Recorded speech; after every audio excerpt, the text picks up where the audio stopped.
கொழும்பு மாநகர சபை மொத்தமாக 117 உறுப்பினர்களை கொண்டுள்ளது.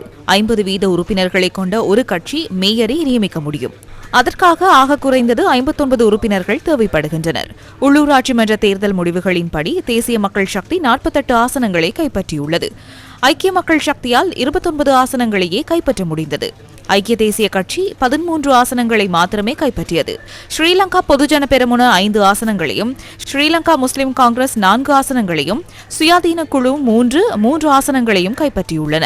அத்துடன் ஐக்கிய சமாதான கூட்டணி 2 ஆசனங்களையும், சர்வஜன அதிகாரம் 2 ஆசனங்களையும், பொதுஜன ஐக்கிய முன்னணி 1 ஆசனத்தையும் கைப்பற்றியுள்ள நிலையில் ஏனைய ஆசனங்கள் சுயாதீன குழுக்களுக்கிடையே பிரிந்து சென்றன. தேசிய மக்கள் சக்தியின் மேயர் வேட்பாளர் விராய்கலி பல்தசார் போட்டியிட்ட வட்டாரம் வெற்றி பெற்றுள்ளதுடன் ஐக்கிய மக்கள் சக்தியின் மேயர் வேட்பாளர் டாக்டர் ருவைஸ் ஹனீஃபா போட்டியிட்ட வட்டாரத்தில் அக்கட்சி தோல்வியடைந்துள்ளது. உள்ளூராட்சி மன்ற சட்டத்தின்படி மொத்த உறுப்பினர்களின் எண்ணிக்கையில் 50 வீதத்தை பெறாத நிலையில் அடுத்த கட்ட நடவடிக்கை என்ன?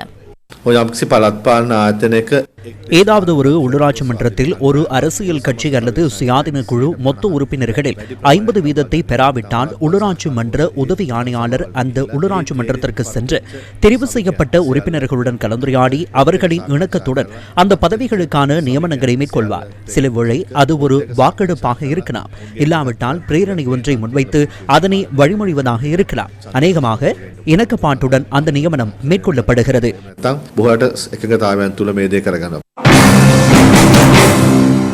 பெரும்பான்மை ஆசனங்களை கைப்பற்றியுள்ள நிலையில் தமது கட்சியே கொழும்பு மாநகர சபையில் ஆட்சி அமைப்பதாக தேசிய மக்கள் சக்தி தெரிவிக்கின்றது. கொழும்பு மாநகர சபையில் ஆட்சி அமைக்கும் அதிகாரம் எமக்கே உள்ளது. தனிக்கட்சி என்ற வகையில் நாமே அதிகளவிலான ஆசனங்களை கைப்பற்றியுள்ளோம். எனவே நாம் ஆட்சி அமைப்பதற்கு நடவடிக்கை எடுப்போம். ஐக்கிய மக்கள் சக்தியில் போட்டியிட்ட வேட்பாளர் தனது வட்டாரத்தில் தோல்வியடைந்துள்ளார் அல்லவா? சஜித் பிரேமதாச 14 உள்ளூராட்சி மன்றங்கள் வெற்றி பெற்றுள்ளதாக கூறுகின்றார். அந்த 14 தனியாக ஆட்சி அமைக்கக்கூடிய ஓர் உள்ளூராட்சி மன்றமாவது இருக்கின்றதா? ஐக்கிய மக்கள் சக்தியால் தனியாக ஆட்சி அமைக்க முடியாது. அவர்களுக்கு 14 உள்ளூராட்சி மன்றங்களே கிடைத்துள்ளன. அரசாங்கம் 266 உள்ளூராட்சி மன்றங்களில் வெற்றி பெற்றுள்ளது.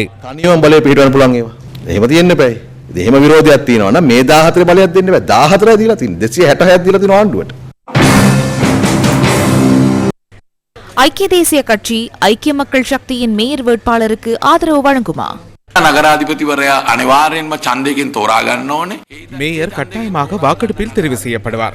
மேயரை தெரிவு செய்யும் அந்த வாக்கெடுப்பில் ஐக்கிய மக்கள் சக்தி பங்கேற்கும். ஏனைய குழுக்களின் ஆதரவை பெற்றுக்கொண்டு ஐக்கிய மக்கள் சக்தியின் மேயர் ஒருவரை கொழும்பு மாநகர சபைக்கு நியமிக்க முடியும் என்ற நம்பிக்கை எமக்குள்ளது.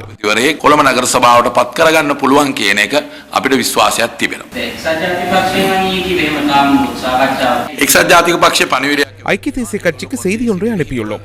நிபந்தனையின்றி ஐக்கிய மக்கள் சக்திக்கு ஆதரவு வழங்குவதாக அவர்கள் கூறியுள்ளனர். ஒரு சில நாட்களில் எமது மேயர் வேட்பாளரை அறிவிப்போம்.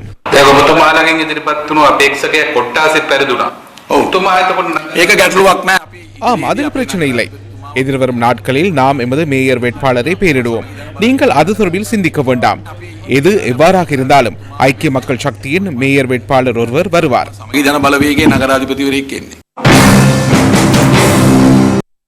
ஐக்கிய தேசிய கட்சி ஐக்கிய மக்கள் சக்தியின் மேயர் வேட்பாளருக்கு ஆதரவு வழங்குமா? ஒன்றிணைந்து பயணிக்க வேண்டும் என்ற விருப்பம் தேர்தலுக்கு முன்னரே இருந்தது. ஐக்கிய மக்கள் சக்தி மேயர் வேட்பாளராக எரான் விக்ரமரத்னவை பெயரிடுவதாக கூறிய போது அதனை நாம் விரும்புவதாக கூறினோம். எனினும் அந்த முயற்சி வெற்றி பெறவில்லை. எனவே அந்த முயற்சியை இன்று நாம் வெற்றி பெற செய்வதற்கு நடவடிக்கை எடுப்போம்.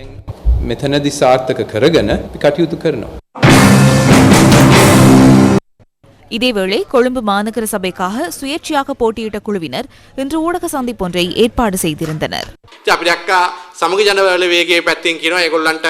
அனைவரும் ஆதரவு வழங்குவதற்கு ஒன்றிணைவதாக ஐக்கிய மக்கள் சக்தி கூறுவதை நாம் கண்டோம். அவ்வாறு ஆதரவு வழங்குவதாக எமது சுயாதீன குழுவோ அல்லது நானோ கூறவில்லை. நிறைவேற்று அதிகாரம் அரசு பக்கத்தில் இருக்கின்றது.